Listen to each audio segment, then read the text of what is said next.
Good evening, good afternoon. How's everybody doing? Oh, y'all can do better than that. I know we sleepy from eating. How are we doing this morning or this afternoon? All right. So some of what I do is I talk to students, but also talk to parents. And a lot of the things that we as parents expect out of our kids is for them to kind of do things that we do it the way we do it how we do it, but with very few examples. Would you all agree? So most of the time, your parents are saying what? Go clean up. Do they clean up with you? No. When they say wash the dishes, are they standing there washing dishes with you? No. They'll tell you to, I guess, get back in the house before curfew, but most of the time they're probably asleep when you get home. So what we're going to be talking about today is how we can kind of close that gap, how we can fix that. So this morning or this afternoon, you'll be hearing from some parents, you'll be hearing from myself as well as from some of you on how we can fix this problem.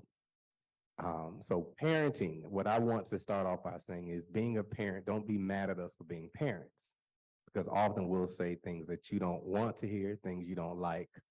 And it's because we're doing our job as parents. We're not here to be your friends. We're here to guide you. So this morning or this afternoon, I guess we'll go ahead and get started with some of the questions and some of the people on the panel. I guess we'll go ahead and hear from everybody first, and then we'll come back to some questions. Okay, so we'll start to my left. Oh, I'm sorry. We'll start with Colonel first. I'll let you talk a little bit, introduce yourself, and then we'll go to Pastor, and then we'll come back over to Miss Connolly. Thank you. Oh. Better? Okay, good afternoon, everyone. Thank you, first and foremost, to Miss Arlene for continuing to present opportunities for us to, okay.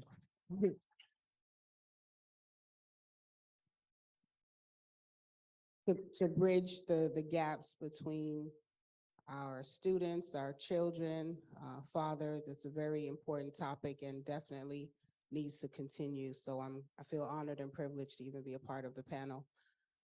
So I would imagine I got here because first and foremost, I am the mother of 3 sons and a grandson, absolutely no girls in the house. I don't know how that happened except for me. But yes, I have 3 sons. My oldest is 30, followed by a 19-year-old and a 17-year-old. And raising, for any mothers in the room that are raising Black men or Black boys, you already know the challenges that presents. Although I've spent 29 years of my life in corrections, working for the Department of Detention, Broward Sheriff's Office, and I see both sides of the story. I still have a challenge because I am raising 3 Black men. So the conversations that we have to have in our homes, although we're in law enforcement and corrections, are the same. When my sons go out, they're all driving, so that's scary. So before they leave the house, I make sure that I pray over them because I want them to come home safely. Again, even though I'm in corrections, I want to make sure that we have those conversations when they leave the house, when they're driving. How do they come home safely? It's not a conversation that every household has to have, but full transparency, we have to have those conversations with our sons, with our Black sons. And that's just one conversation that we have to have. The most important thing is that we are constantly having conversations. We have to talk to them. We have to continue the communication, leaving the lines of communication open, allowing them to feel comfortable speaking with us.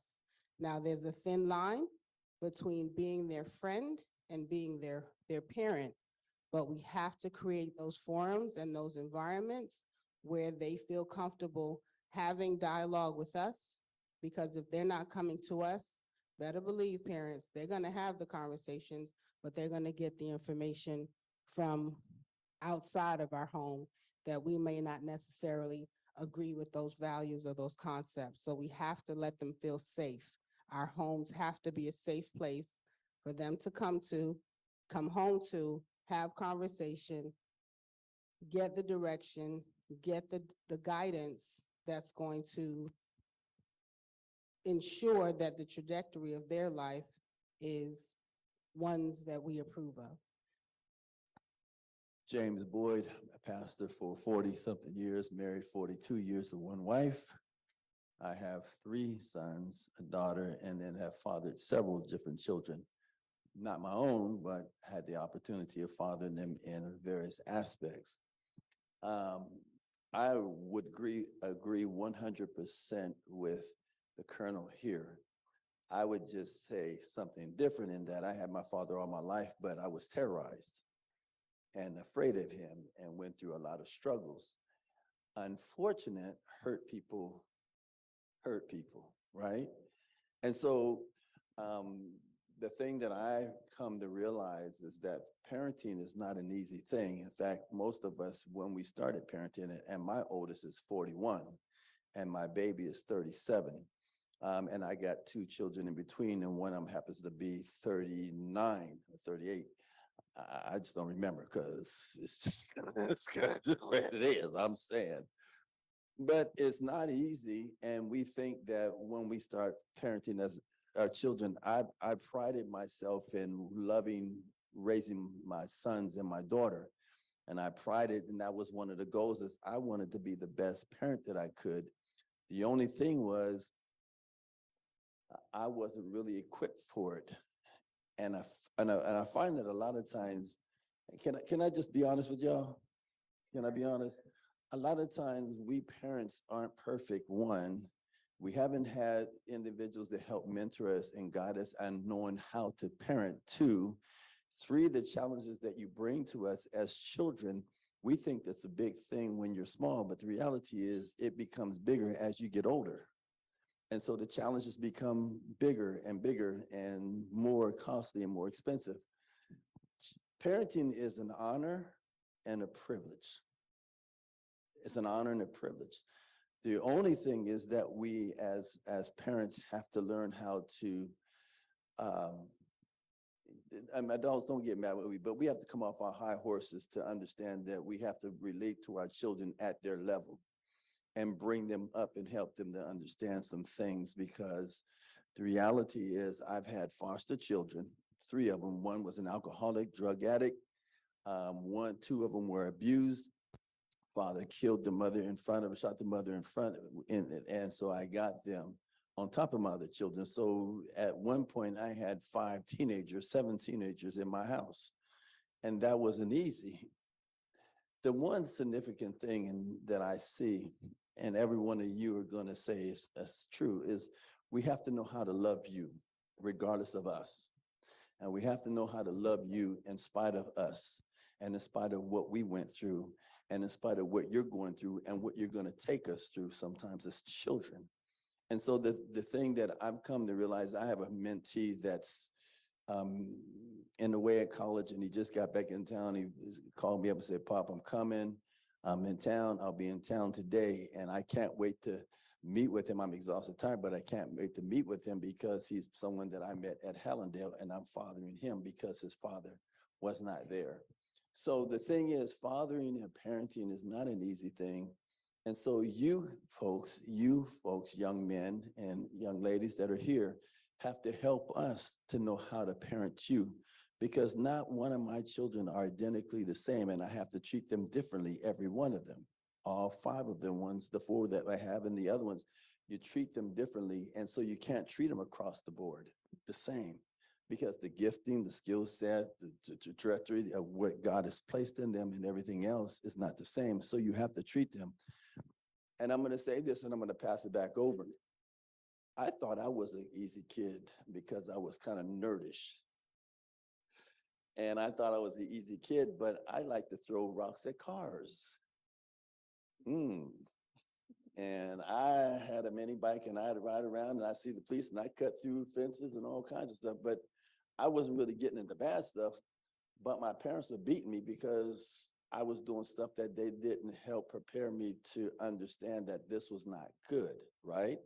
And so I think that there's a lot of learning, and I think there's going to be a lot of dialogue because you guys, now I have grandchildren, 10 of them, and they're teaching me how to treat them and teaching me how to work with them because each of them are significantly different because they're individuals.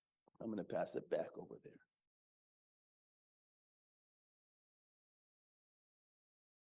Well, I think we can move the conversation. I have a lot I can say about parenting. One of the things that I think is so important in our role as a parent and how we are communicating with our children. The manner of dialogue we are having with you, not at you. Exactly. Right?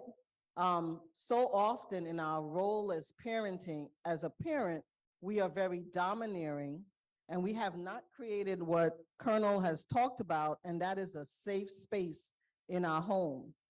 Over the years, when I've spent time with my young people, one of the things young people would have shared with me is that home is not a safe space. And that's a problem when home is not a safe space. You're not feeling safe to be yourself. You're not feeling safe to disclose your thoughts, feelings, ideas, concerns. You're afraid sometimes to ask questions because I know in my household, if I was to say, hey, I like this boy, the statement in my Caribbean household would be, what you thinking about boys? You better check your books. Whereas somebody should have said to me, well, tell me a little bit more about that boy. And what is it you like about him? And what feelings are you feeling as you're thinking about him? Because it would help me process something that's a natural occurrence. But if you crush me and then don't allow me to be able to have a dialogue with you about what I'm feeling or what I'm thinking, and then you get upset and say, we don't talk to you. Isn't that what your parents say? Y'all don't talk to me. Well, I don't talk to you because you don't make it easy to talk to you. And I don't want to talk to you because I don't trust that what I say to you is going to stay here in the house and you're not going to get on the phone and talk to all your friends about what I just told you. So parents, we break the trust, right? And we shatter our children's ability to come to us so that we can operate in the role to be the first advisor. And so we want to repair that. And the only way we can repair that, to what Pastor James just said, is we need training and coaching. Because we don't necessarily have all the tools to do the job well. And then my last comment is, there is no such thing as a perfect parent. Zero. Does not exist anywhere. So stop saying that. Well, I'm not perfect. You're not supposed to be. You're a human being, growing and learning, having a human experience. And that changes and transforms with every interaction you have. And so when we are able to be real and vulnerable with ourselves, we allow our children to see us as real. Because so many of our kids call us hypocrites. Our children, parents, call us hypocrites because we say one thing and they see us do something else. I'm a hush. Okay, so to kind of get everybody back to, I guess, a forum so that we can talk. We're talking about a lot of sports today. And as I listen to the different panels, each panel related everything to sports. So you all are holding footballs, or some of you are holding footballs. So for my athletes, tell me, how often do you all go to practice? Often. Every day. Is there a coach there at practice? Tell me, is that coach there before you get to practice? What about during practice? Is the coach the last to leave? Coach is the first one to leave. Don't know who you play for. But listen, but there is a coach there running plays with you. So tell me this question. Who's coaching you at being a young man? You're the coach. Your lineman coach is teaching you how to be a young man. So he's at home when you get home? No. So often, who's home when you get home? Mom. It's kind of difficult. I know moms do a good job, but it's kind of difficult for a mom to show a young boy how to be a man. So my point is, if you don't have a coach showing you how to be a man that we're talking about, it's going to be difficult. You're going to make mistakes. So just as you just realized that you don't have a coach showing you how to be a young man, is there a coach? Any parents have a coach? You have a parental coach? And there's nothing wrong with having a parent coach or a counselor or someone to coach you through it, because as we're talking, if you think about really good basketball players, really good football players, they have a coach. You think about Mike Tyson. Mike Tyson's coach was Gus Camado. When he passed, Mike Tyson stopped doing things he should. Tiger Woods' coach was his dad. When his dad passed away, Tiger Woods stopped playing the way he used to because his dad was there keeping that discipline. So as we young men or young boys try to become men, you have to have several coaches, just as parents need someone to talk to. So you all are getting upset about us telling your business, and often it's because we're looking for guidance. We're trying to find out if what we're doing is right or wrong. So that's why I express, don't get mad at us for being parents. We're learning like you all are. But just understand, if you have a coach, somebody you're going to listen to, they could guide you along this journey called manhood, adulthood a lot better. So parents, I encourage you to find several coaches, people that you trust, people that can pour into your kids to help us along this journey, because it doesn't get easier. So I'll ask the kids this question. Do you think once you get 18, you won't need your parents?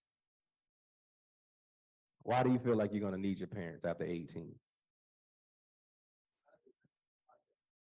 You said the journey doesn't stop there? It doesn't. But a lot of you feel like you can leave the house at 18, right? No? Do you all not feel like you're ready to be adults? I know the kids at my school say they're ready to get out at 18 all the time. I didn't hear you. Say it again.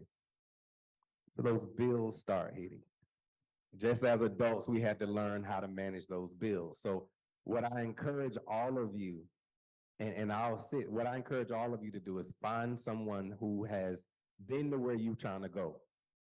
Whether they are an older male, I wish I had the oldest living relative, my grandmother, Elizabeth Bolden. She passed at 115. And when she passed, or right before she passed, I started saying, I need to go and interview her, because she lived through World War II. She lived through picking cotton. She lived through Martin Luther King and all these different people who were alive that we read about, she could tell firsthand. So that information, that knowledge, that experience, I lost because I didn't go and talk to her and ask her about her history while she was alive. So I always encourage young people, make a friend with an older person. They had to do something right to get to where they are. So listen. Okay, so I'll jump in. So I think the fact that we are, as parents, even acknowledging the fact that we need coaches and that we need help and that we don't have it all figured out is a step in the right direction. Because too often, like Miss Arlene said, just generation after generation, we're parenting the same way, but based on the results that we're getting, we gotta hit reset. And I think having these conversations and just admitting that we need direction is definitely a step in the right direction. Principal Bolden, you said that mothers do a good job as far as raising boys. We do our best, we do what we can, but moms, we have to hit reset and realize we cannot teach these boys how to be men because we just don't know. We don't know. We're not men. We don't know how to be men. We don't know what they go through. We don't know what they're feeling. We don't know what they're experiencing. We have to use the resources that's available to us.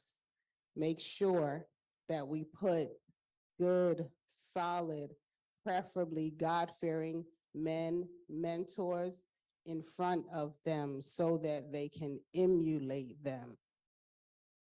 I admit, I have 3 boys. I can't teach them how to be men.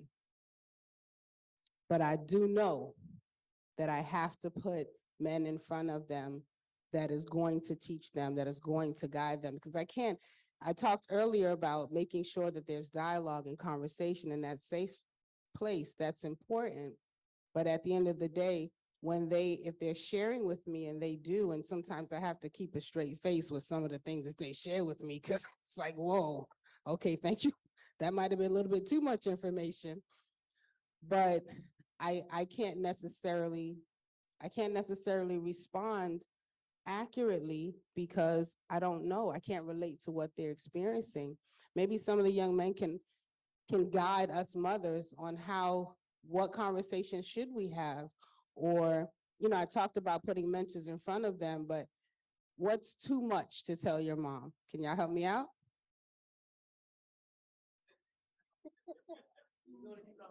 Yes, please. So what are some things that you wish moms would talk to you all about? Oh, basically, like just have that mother and son bond, like how a father and a daughter, like be willing to have an open conversation. Be like, it's just started off casual, like, hey, how was your day? And then just like ease into it. Don't be like, oh, let's talk about sex. Let's talk about this. You got to ease your way into it. Like, find out like what's your son's future? Like, is he on the road to college? What do he want to do in life? And that's where it starts there. Like some parents doesn't know where their kids want to go in life. Some kids just be like, they see their kids in the streets and think, oh, he's either gonna be in a graveyard or in prison. They don't see the background, like how he got there. They just assuming. But behind closed doors, you could be the one like rebuilding that bond, saying, hey, you can change your life this here, and then you could get on the road to college. And then that's when you can set them up with mentors and be like, okay, you're gonna talk to this lighthouse, you're gonna talk to that lighthouse, and then we're gonna get you in this program and that program. And that's how you build a foundation. So basically spending quality time, getting to know them, like Ms. Arlene said, not shutting them down. Okay. So just to piggyback really quick. So are you saying, and I'm asking for an example, are you saying we should play PlayStation with you all? Are you saying we should, so going to the park throwing the ball? Okay. Oh, that's a connection that really broke because like I don't go play ball with my parents, and I never grew up playing like PlayStation with my dad. So that's a connection bound right there that's broken. All right, I'm gonna come over there. So main thing is I never really see emotional availability. Yeah. Yeah. Oh, Andrew, you know. You can go ahead and drop the mic, sir. All right, Let's go. but Yeah. like sometimes we are having a bad day and parents tend to not notice anything and just continue on with their day no matter what we are feeling. Some of us go to our room all the time and we just don't talk. Can I ask, I'm sorry. can I ask a question? Because I was a boy and I don't forget those days. Why do we go to our room instead of addressing it to our parents? Because I was blessed to have both parents, but maybe like you, I did not feel comfortable going to either of the parents. So what would be the reason why you would go to the room without addressing it to the parent? So for me personally, I don't really like to address things because sometimes things can be blown out of proportion, especially inside our household. Andrew, you know exactly what I mean. But sometimes it's best just for parents to actually ask how you're doing, what's going on, and any simple questions. Because sometimes it's all we really need. So is that basically a temperature check to see how you're emotionally, mentally, physically, together, spiritually put together? Yeah. Okay. We So, need- how would you, help a parent get to that place? So how do you help a parent get to that place where they're able to do a temperature check and feel comfortable? Because I don't know that we don't do the temperature checks or to find out how you're doing. I think sometimes as parents, we know that you're going through something. We just don't know how to quite help you to go through what you're going through. Because sometimes the road or the ocean that we're on, we haven't navigated. And I think sometimes it is that we need maybe you men to help us to know how to address certain things with you, because one person will address it one way, a female will address it another way. And I never liked really talking too much to my mother because it was always going to be a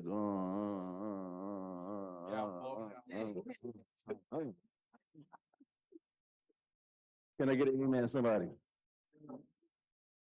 All right, So by the time you got done, you were like, well, I shouldn't even ask that question in the first place because you just kept me there longer than I really wanted to be there. But the men don't really know how to address the question either. So I think that we have to really gather information as parents to know how to address the questions or the challenges that you're going through without boring you to death and taking you through the valley around the corner to my grandmother's house we go just to answer a question that it should have taken like 30 seconds. Does that make sense? So real quick, I do a parent cafe, and one of the biggest or one of the answers that a lot of my mothers gave was that they gave up time.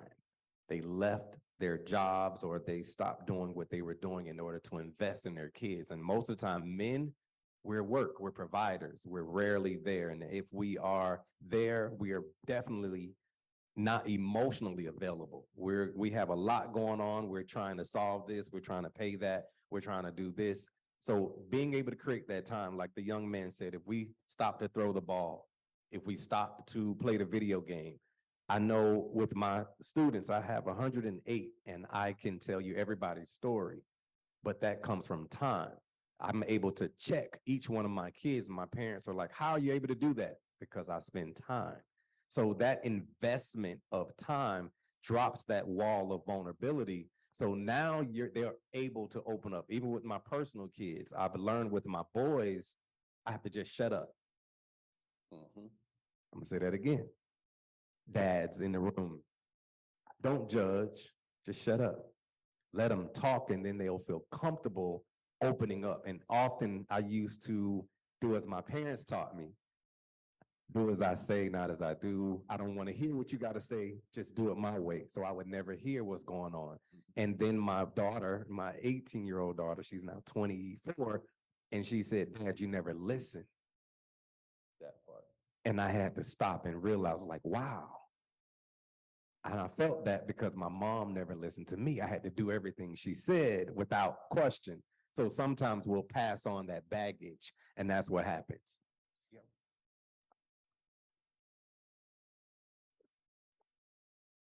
Just real quick to piggyback off of what he said, that is true. Sometimes as children, as kids, we feel our parents are not listening to what we have to say. They're so quick to judge us, to try to control us. But if I were to give you advice, it's just to sit back and listen. Let them pour into you. Let them open up to you. And then, and only then, you will be able to understand. You can't understand anything unless you listen to what they're going through.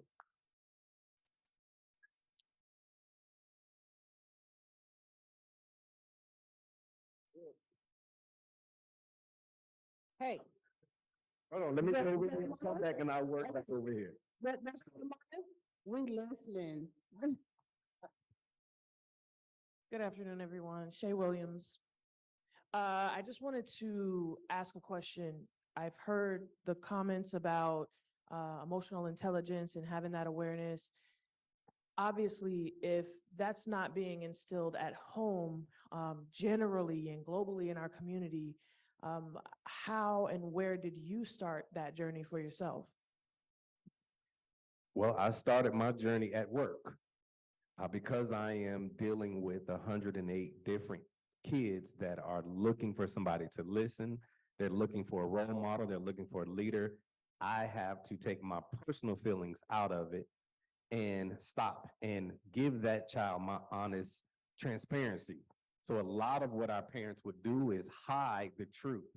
So we would not tell them, hey, the lights are on. I can remember a story when I was younger. I was working at 21 and I would come home and I had forgot to pay my light bill.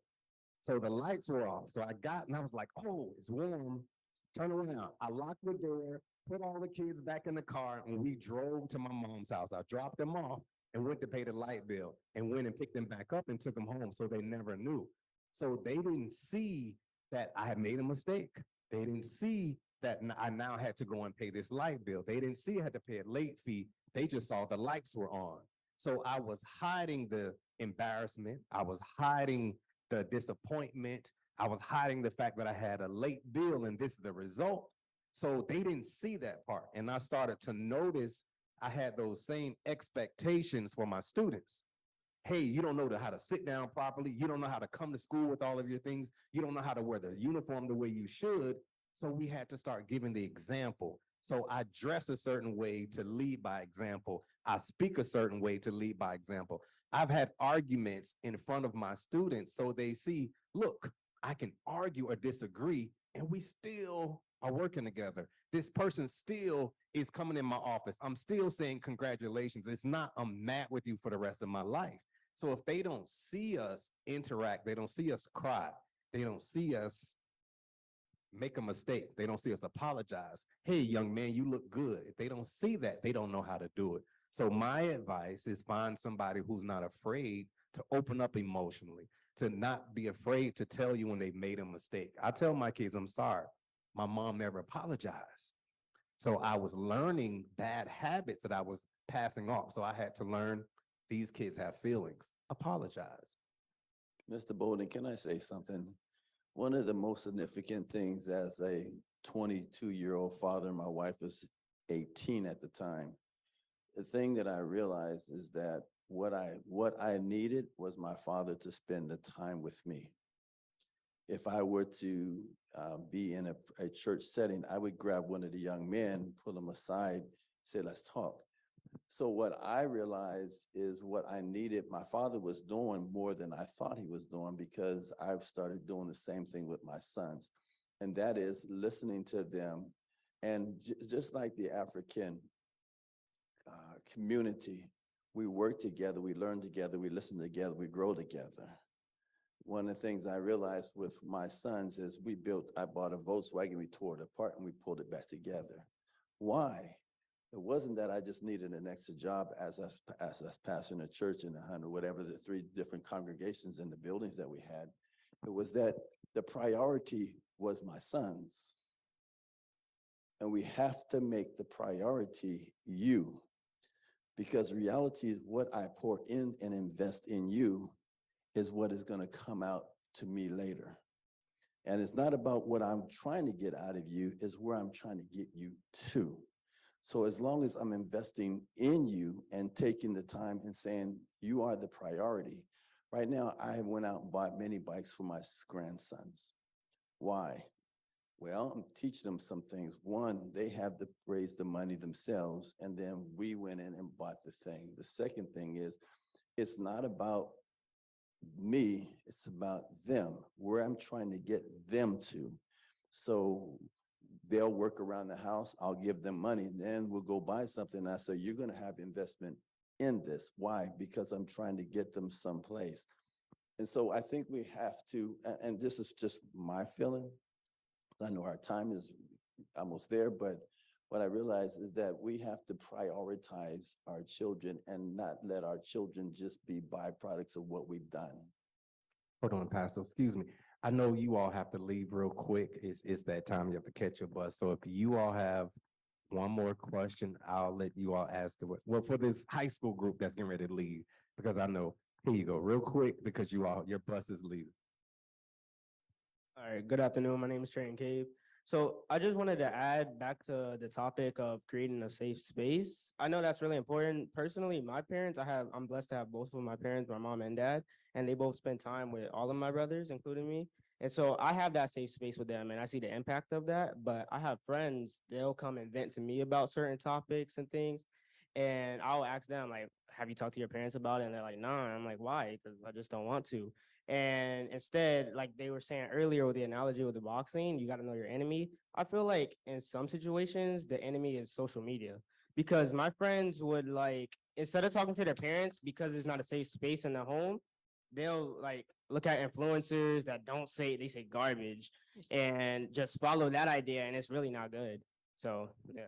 Mr. Weldon, can I say something 10 seconds on Go that? 'Cause I ahead. know they have to go. ahead.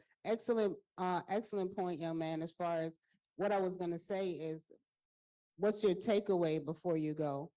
If your environment is that your parent is emotionally unavailable, or they're working 2 or 3 jobs just to make ends meet, they're not here right now, but you are. So the conversations have to continue, but what I would encourage you to do is just make it plain to them what you need. Mom, can I have more time? Can you carve out a Saturday afternoon, just the 2 of us, or if you have siblings? So express to them what your needs and what your concerns are. Don't assume that your mom or dad, that they already know. They may think, I know a lot of times as parents, we take the posture, we're working 2 or 3 jobs, we're putting food on the table, we're keeping the lights on, and that's it. That's our responsibility, and we're good to go. We're taking care of you. That's not enough. We're acknowledging, like I started out on the panel, thanking Ms. Arlene for creating these forums. It's no accident that you're here today hearing this information. Your parents aren't here, you are. So you be the catalyst for change in your home. Okay, let them know what you need. So what she was saying is speak up. You can be the coach. Just as my parents, and please don't assume that my parents are mean and not listening to me. So don't take that from them not apologizing. But what I'm saying is they taught me how to be able to speak up. And you being able to speak up lets your parents know you have a voice. If my daughter would have never spoken up, I wouldn't have known she had a voice, just as she spoke up for her other 3 siblings. So speak up. You have to find the opportunity. My boys double dutch with, should I tell my dad or is he going to get mad? I get quiet and then they start talking. So find a time, a space, find them when they're at their best. Maybe you have to be able to broker that conversation because often we don't know what you guys are thinking. We've tried to talk to you on our terms that didn't work.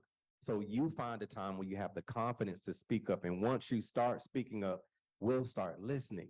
So it is a 2-way street. You're learning how to be a young man. We're learning how to be parents. This journey doesn't stop because each one of our kids are different. Hey, that's definitely good idea. Write them a letter. But Yeah, we need our group picture. So I want y'all all to kind of come over here in the center. I want to say this to these gentlemen. Come right here. I want to say this to the folks who are working with these wonderful young men. I see the benefit and the impact of mentorship. Y'all see it? The benefit and the impact of mentorship. And so, yeah. Everybody. And so our young people, they just want an opportunity for us to respect the fact that they are caring, thinking human beings, and they just want our time. Everybody ready? What happened to you? Somebody got phone.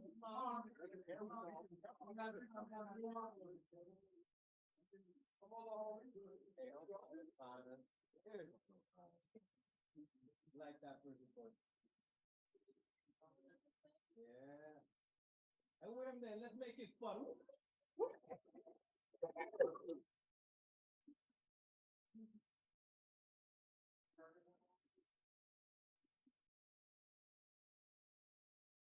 All right, let's give it up for these wonderful young men as they leave. Now, y'all gotta do a little better than that. Hold on, there's one more nugget before you go. Hold on. Hey fellas, check this out. My mentor told me this one thing before y'all go. Listen really good, listen really good. You were born looking like your parents, but you're gonna die looking like your decisions. One more time. You were born looking like your mother and your father, but you will die looking like your decisions. Make good decisions every day, fellas. Appreciate y'all. Hold on. So this is very beneficial for parents and life itself. It's something my mom told me. There are 3 things to life, and that's trust, respect, and communication. And I feel like since I learned that and actually understood it, it's made my relationship with me and my mom a lot easier since I started high school. And that is all. I hope everyone has a good rest of the weekend. You all stay safe. Thank you, Stranahan. Give it up for Stranahan High School. You guys are awesome. So we're gonna wrap up this segment. And one of the things that we know is that you can't do a one-off, right? But this gentleman's been waiting patiently because he has something to say, and I want to hear what he has to say.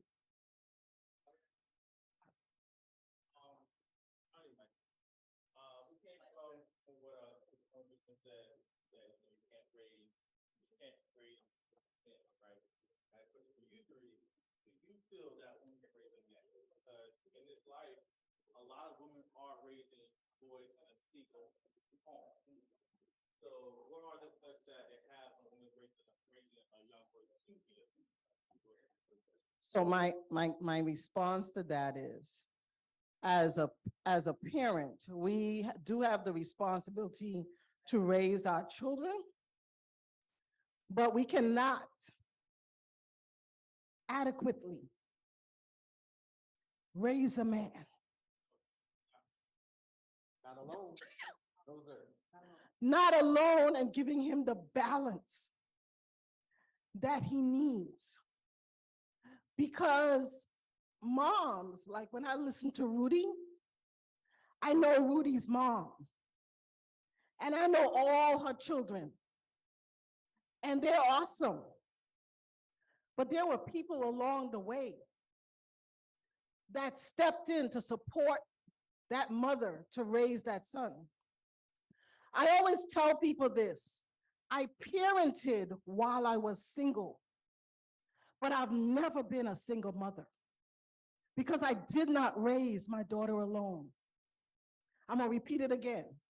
I parented while I was single, but I have never been a single mother because there's a community of people who have helped me raise that girl.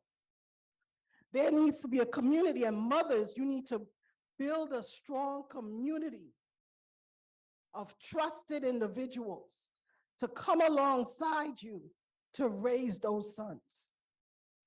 Because many women are doing a poor job of raising boys who are ill-equipped to be a man, to be anybody's husband or leader in their home, because they didn't train them up well. I just got to tell it. And I see the options that our daughters have out there for ill-equipped boys. I can't even call them men. Ill-equipped boys trying to be men because moms just cuddled them and didn't train them up or got other men to come alongside and help her do her job. Miss Arlene, I will never use single mom again in life. That term, that was powerful. So maybe we're not using the right verbiage. Don't get it twisted. My sons are amazing men. So I've humbly, I'll say, I think that I've done a pretty good job in raising them, but identifying, like Miss Arlene said, that I couldn't do it alone, that I needed to put men in front of them as mentors. As far as them being equipped to go out into the world, most definitely. I cannot, and anybody that has been around my family, if I get to that door, my sons are 2 steps ahead of me opening it. So these are the things that I've instilled in them because I want them to be able to go out and be good husbands, right? So everything that I felt that they needed to survive in this world, I gave them. But what I was saying, I can't relate to how they're feeling inside as an adolescent, going from a boy to teenagers and that sort of thing. And they have to be able to have those type of conversations with someone that can identify, yes, this is what you're going through, this is what you're feeling.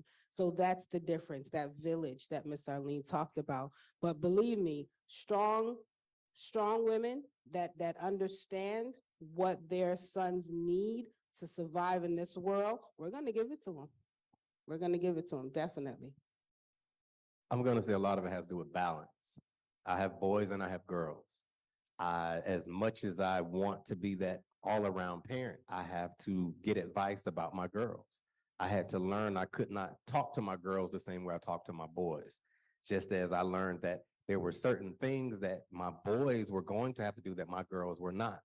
So I have a group of people helping, whether it's doing hair, whether it's telling me about cycles, whether it's telling me about emotions, whether it's telling me about communicating. The difference between boys and girls want to be loved and boys want to be respected. So as we differentiate between the two, there are different people. So if you were raised by your mom alone, I guarantee you can think of different people who were in your life that helped you along the way, whether it was a coach, whether it was a teacher, whether it was a preacher, somebody along the way helped you outside of the house. So we're not discrediting your mom for raising you and your brothers or whomever, but we're saying a woman cannot do it alone, just as a man can't raise girls alone. It's too difficult. It's too many things I don't know about a woman's body, just as your mom couldn't tell you everything you feel when a cop gets behind you because she's never felt that. She's never felt other men telling you, you can't cry. You got to wipe it off. You got to be tough. See, she hasn't been to football practice. Another dad that has, he understands, look, I know you're tired, but keep pushing. Moms can say it, but they don't know what it's like to do 3 a days. They don't know what it's like to get your bell rung, then have to get right back up and get back in that ring again. So all of these different things, moms can be your cheerleader, but you definitely need a coach. You got to have a coach in being a man. Like what I do, my dad, my mom, my mouth. I can talk. I know how to fact check anything. So I took something from both, but my mom couldn't do it alone and neither could my dad. And I'll just say this, from a biblical perspective, God made 2 genders. And with the 2 genders, if you look in the Old Testament, you have both a parent and a mother, but there were times when there weren't both parents there. And so it takes a community. But for the male part of that, I needed my father to kick my behind. I needed my father to tell me things that my mother wasn't going to tell me. She didn't understand maleness. She understands femaleness.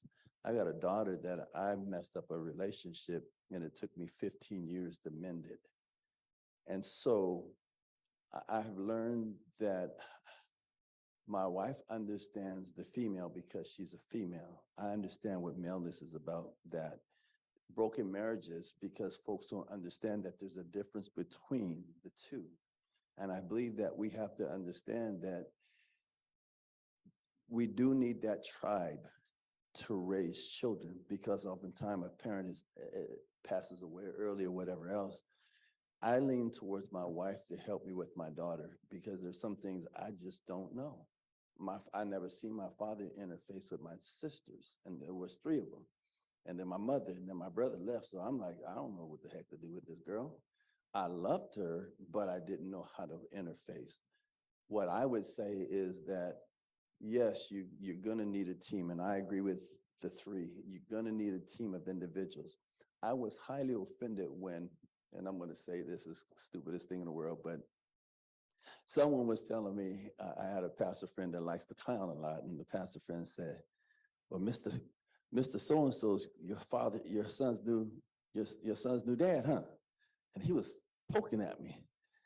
And we were out there, and he did it again. I said, we're gonna pull one out for the homie. What I didn't realize is that my son needed more than just me. He needed another male that's gonna bring something and put something in. And I believe what we're saying is raising men is different than raising women, because I've raised them both. And you need a woman's input when you don't know what to do with a woman, because they know what to do, because they're women. The mothers that are single parent mothers, if you look at the statistics, they are massively failing in terms of matriculating their children. And the pipeline from the cradle to the prison is broadly open, because a lot of times mothers don't know what to do with those sons, and they get to an age where they decide, I'm not going to listen to you now. I told somebody, and I know this sounds bad, and I'm going to be transparent. If my dad wasn't there, I probably wouldn't have listened to my mother the way I needed to listen to my mother, because he was the force that stabilized and said, no, you're not going to talk to your mother like that. No, you're not going to act like that in front of your mother. No, you are a boy. Don't you walk out this house and forget that your name is B-O-Y-D. And so I think that the reality is we need both, but we need some strong Black males. I work in the schools every day, and I look at the teachers in the schools saying, we need some strong Black males in here, because these women don't know what to do with these boys. And unfortunate, the problem has gotten so big that they're expelling our boys, not because it's not because they're really inherently bad. They just need to be listened to and helped. So I would agree with you folks, and that is, I'm gonna throw this last thing in there. I was up 3 o'clock this morning, which is oftentimes I get up to pray for my children. And a father needs to be up guarding. Can I get up? He needs to get up guarding his children and asking God for the wisdom he needs to guide each child. Because again, each child is individually, but if you look at Black males, there is a fight that's inside of us. And we're not going to let nobody just tell us any kind of thing and do any kind of way about us. And therefore, you've got to have someone that can match that and stabilize that and say, no, you're not going to do that. Because at some point, my mother wasn't going to tell me what to do, because I wasn't going to let her. But my father helped stabilize that. Boy, as long as you're in my house, you're going to do what your mama said. My mama whipped me with an extension cord. If my dad was not coming in the house, she wasn't going to hit me with that extension cord. No. No. And it's not because I was trying to be rebellious. I just was not going to let her and submit to her authority in that.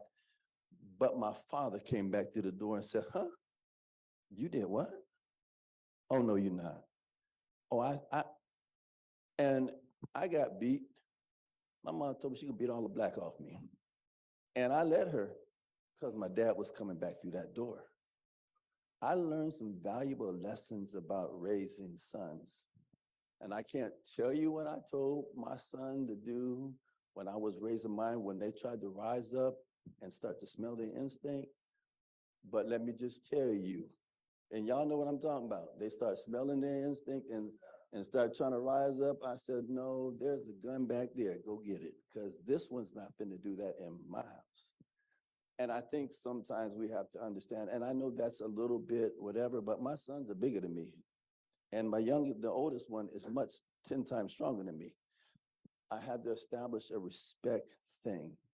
And I think that at a certain point, the boys get physically stronger, emotionally stronger, in a lot of ways, not stronger than the woman so much, but physically much more stronger. And so we definitely need the tribe. And it's not that a mother cannot raise a son, because there are mothers all around the United States and in the Black communities raising sons. But to be and to help them to become what they need to be. And it's not that she can't. I'm gonna say it's better that that male influence is there. All right, I thank you all. We are getting ready to wrap it up. So I am going to let everybody do their last one-liner. Or no, you're good? Okay, so we're getting ready to wrap it up. So what I will leave everybody with is just remember, we talked about time. So I challenge you to spend as much time as possible. When you get in the car, turn the radio off. When you get at home, put the phone down. Give them time to spend with you, because it's tough for them to be what they don't see. Thank you all and good night.